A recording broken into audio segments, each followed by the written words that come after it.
Alright, I already explained before that in the case of physical or mental incapability due to any health concern, then someone can actually withdraw the EPF. If the expatriate, for example, leaving Malaysia and don't want to come back to work in Malaysia again, then that particular individual can also withdraw the EPF, as well as in the case of death. Let's say someone is having a saving in the EPF, but before he reached 55 years old, he passed away, then the nominee can also that they can withdraw the money, which the nominee can be the appointed administrator, or the spouse, or the children, or their parents, or the siblings. Means that those who are entitled to take the money of the EPF on that particular individual and use it for various reasons. Okay, for the Muslim, those who pass away and have cash in the EPF account, if they withdraw the money, then the money is subject to faraid, which means it need to be distributed to those who are entitled based on the Islamic regulation.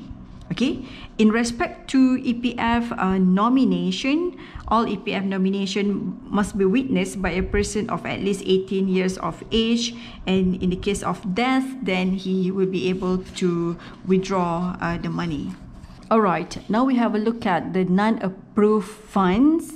What makes difference between approved funds and non-approved funds is where non-approved funds not able to enjoy favorable tax treatment or not able to enjoy any deduction from tax. And non-approved funds we can divide into two: contribution and non-contribution. Contribution means both employer and employee contribute to the plan. Non-contributory means contribution are made by the employer only. Okay, now we look at other types of retirement benefit or scheme. This include a pension scheme, especially for government servant, share option scheme. Okay, share option offered to employees to purchase the company shares at a certain price that has to be exercised before a particular future date.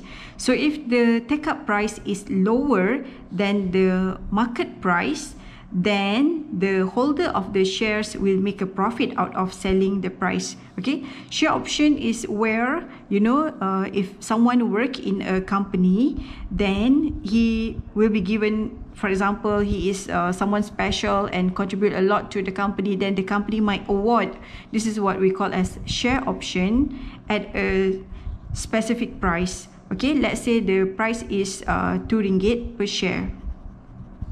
Okay, where he can actually exercise or sell, or that he can exercise the shares at certain date. Let's say on 1st June 2020.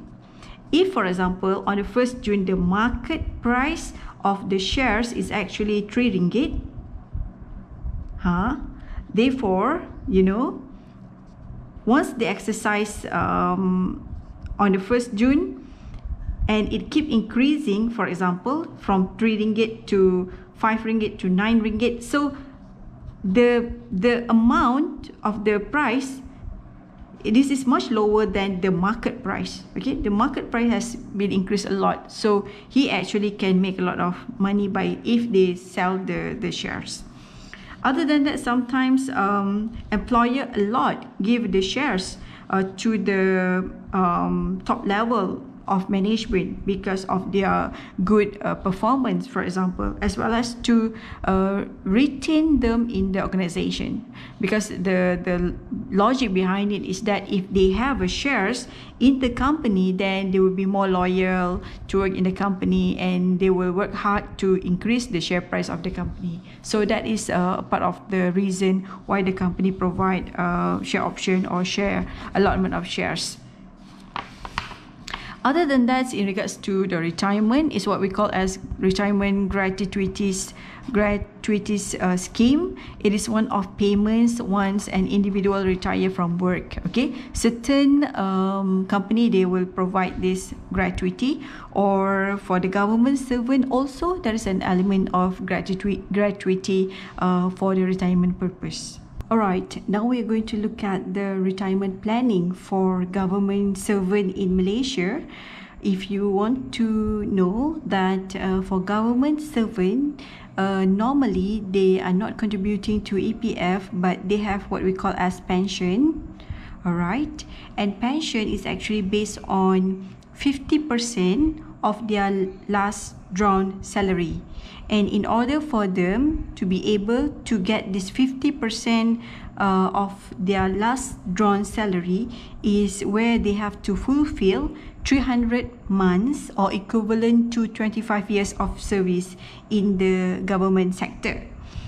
The payment of the pension, they are entitled to get this payment until the death of the servant or spouse, whoever dies later, or in the case of they still have children, if the children is below 21 at the time where the parents die, so the allowance or the pension is still continue up to the children reach the age of 21. Okay, alright, so as I already said before, the pension will only stop once the youngest child reach the age of 21, and it is what we call as annuity, where it provides a stream of income monthly to the pensioner. Alright, now we're going to calculate for the present value of the government pension, and you can see this formula in the textbook where PV or present value of the pension equal to APF times with etc., where R is the rate of return, N is number of years for which pensions are payable, APF stand for annual pension fund at the retirement age. Okay, so by assuming, let's say we assume that APF is 50,000, N equal to 20 years, R equal to 5%. Now we can get the value of the pension fund. Okay, the point is in reality, one of the uniqueness in the pension fund is basically the number of years that is N is uncertain, and we are not sure what will be the N for an individual. Because if someone is actually single, then possibly it is quite easy for us to calculate the N or to predict what will be the N for that particular individual. But if someone is actually married and have spouse and have children, then there will be another story where the duration of the N might extend up to 60 years or 50 years, because the pension will still be paid to that particular retiree even after his death, because it will continue to the wife, and if the wife, in the case of death of the wife, it will continue to the child till the youngest child reach the age of 21 years old. Okay, so let's have a look again at this calculation. Let's say we assume that the APF, that is the annual pension fund at the retirement age, is 50,000, N is 20 years, okay, N is number of years for which pensions are payable. So N number of years they are during the retirement age is 20 years. R is 5%, okay, this is rate of return. Then we can calculate the value of the pension fund. Okay, in this instance, I'm much more comfortable to use a financial calculator because it's faster. In my personal view, if you look at the financial calculator, you choose CMPD, alright, and then set begin N20I5, PV.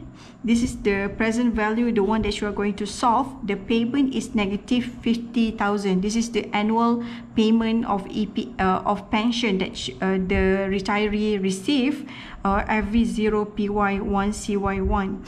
So if you solve for the present value, you can get this figure 654266. Okay, as you can see, over 20 years, the present value, over 20 years, the yearly payment is 50,000. You can see that the value reached 654,266. This is by taking the assumption of n equal to 20 years. And as I already explained to you before, the n for the pensioner is uncertain. Okay, the longer the value of n, the more valuable is actually the value of the pension. I explained a bit about the n. As for the n in the case of pensioner, if someone is actually single, then the date of retirement until the death of the retiree. But if it is married without children, then the date of retirement until the death of the retiree or the death of the spouse, whichever is later. And in the case of married with children, that is from the death of the retirement until the death of the retiree or the spouse or the youngest child, till the youngest child reach at the age of 21. Therefore, if you look at this situation, it is very unique in the case that, you know, let's say the retiree is still alive and the spouse death, then let's say this retiree, they remarried again to a young wife, for example, then we can say that the pension is will cater for a very long time. Let's say in the case of death of the retiree, the young wife still can get the pension to, you know, like the death of the wife. And if he is still young, she is still young, then the duration of the retirement pension will be very, very long. Okay, so by taking an example, let's say the lifespan is about 75. This is another case. Let's say the retiree, they become widower shortly before retirement, then choose to remarry again. So if he is married to a young wife only 18 years old, then we can see if in the case of average lifespan of 75, the number of years which is pension is payable shall be 57. So if we check on this calculation again, we can see over the payment of 50,000 per year of the pension over 57 years with the I equal to 5%, the value of the retirement is nearly 1 million. Okay. Alright, now we are going to look at the termination of APF, that is annual pension fund.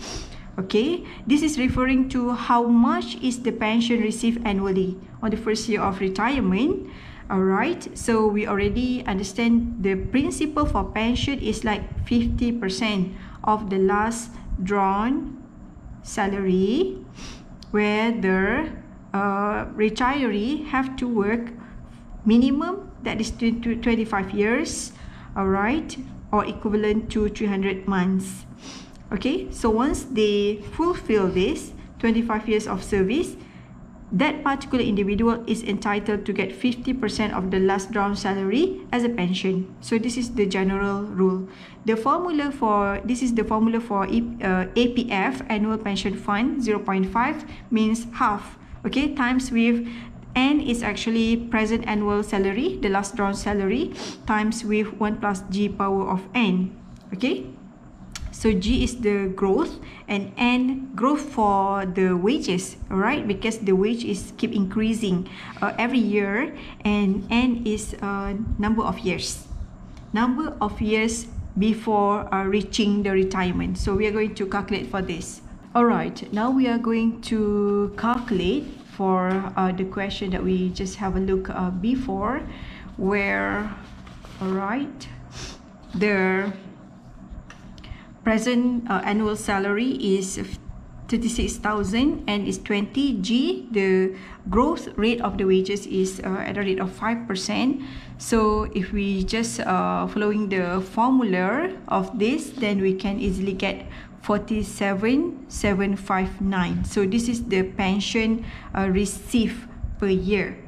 Okay, or if you want to use the financial calculator, you can follow this Okay, you set begin and is 20, I equal to 5, PV is 36,000, the payment is 0. Now we want to know the FV. So the FV is 95518.717.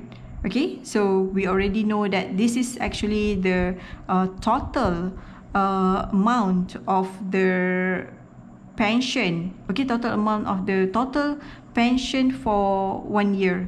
All right, but we have to understand that this figure we have to divide by 2, because from this figure the retiree only qualified for 50%. So 95518.717 divide 2 or times with 50%, then you can get 47759. Okay, similar to this. All right. Okay, as for now, we are going to compare the government pension scheme with the EPF scheme. Which one is much more lucrative or much more profitable for the employee? Alright, so in order for us to compare between EPF and pension, we should use the same assumption. Okay, the first one, the number of years of contribution shall be assumed to be 300 months or 25 years, because we know that in order for someone to be entitled to get 50% of the last drawn salary, he must serve in the government sector for 25 years or equivalent to 300 months. Secondly, the amount of salary income shall also be similar between EPF and pension, where the income is about 3,000 per month or 36,000 per annum. Okay, and the third assumption that we are going to use for both cases is where the growth rate of salary shall be 5%. All right, and it is important for us to note that the existing requirement, okay, in the existing requirement, employers are required to contribute 12% of the annual wages of the EPF. So we have to understand that in the case of pension, the pensioner no need to contribute to the pension account. So as for EPF, we also exclude the contribution by the employee. We just calculate the contribution by the employer, that is 12%, to provide a similar perspective between EPF and pension. Alright, now we are going to calculate the value on the EPF scheme based on 25 years of contribution. Okay, as for this situation, this is the formula that we are going to use. FV equivalent to 25 times with 0.12, that is the contribution by the employer, times with, this is the last drawn salary, I mean that the salary per year, sorry, this is the salary per year, 3,000 times 12, you get 36,000, and times with 1.05, a power of 24. If you look at this formula, this might be a little bit different than the formula in the formula of FV of growing annuities in the page 221. That is in chapter 2.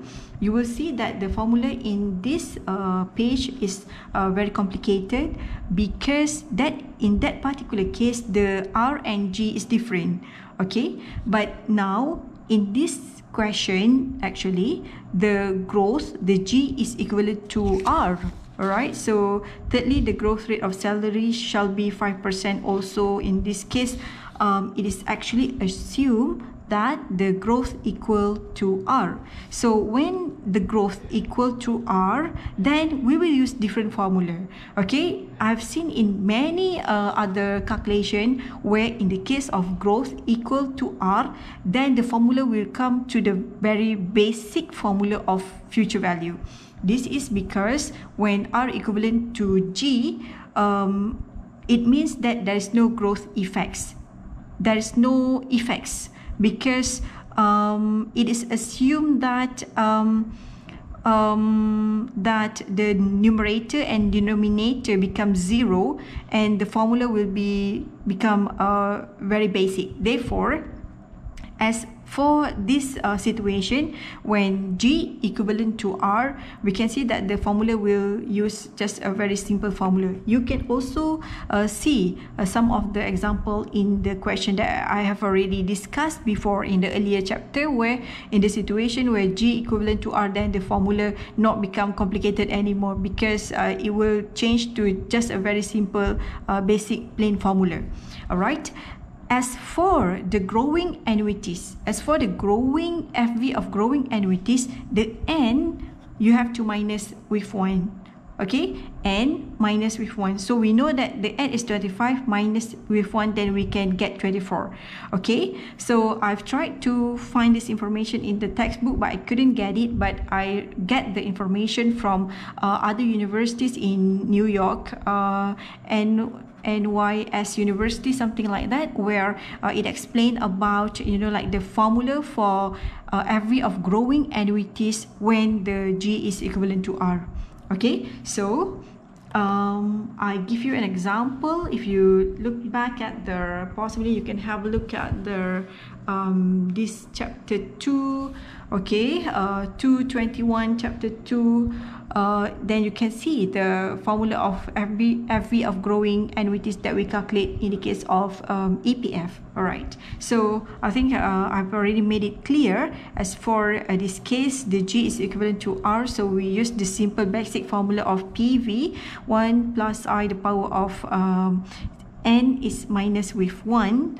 Alright, as for in this case, we can easily get the value of the EPF scheme is 348,311. Alright, now we calculate the value under pension scheme based on 25 years of employment. So we apply the formula of APF. We try to get the APF. And by using the APF formula that I've already shown you before, we can get the annual pension that is 60,954 per year. Alright, now we are going to compare the value of the pension scheme based on the government servant as well as for the EPF scheme. We can see that the value of the EPF scheme after working for 25 years is 348,311, but for the pension, they will receive, after 25 years of employment, they will receive an annual pension for lifetime for 60,954 per year. So it is for 1 year. But what if someone actually live for, like 30 years, for example? So if someone actually live for, like during the retirement age for 30 years, we can see the source of income stream that they receive per month is 983,869. Therefore, we can see if we compare this figure and this figure, it is a very huge differences. Therefore, we, based on this very simple analysis, we can understand that pension actually much more lucrative, much more provide more amount of retirement fund rather than the EPF. All right. As for the case that I explained just now, is where the contribution is for 25 years and the number of years during the retirement age is 30 years. But what if we change the situation? We change the scenario where, okay, so if we stick to this situation, we can say that the pension is superior than the EPF in terms of the profitability towards the retiree. Now, let's say we are taking another scenario where someone who is actually very young and start to work at the age of 22 years old, and which means that he is able to contribute to EPF for 33 years. Alright, so let's say the starting monthly salary is 2,000. If we want to calculate for this situation, by comparing EPF contribution as well as the value of annual pension, we can see that the value of the EPF is 452,860, and as for the value of annual pension is 60,038 per year.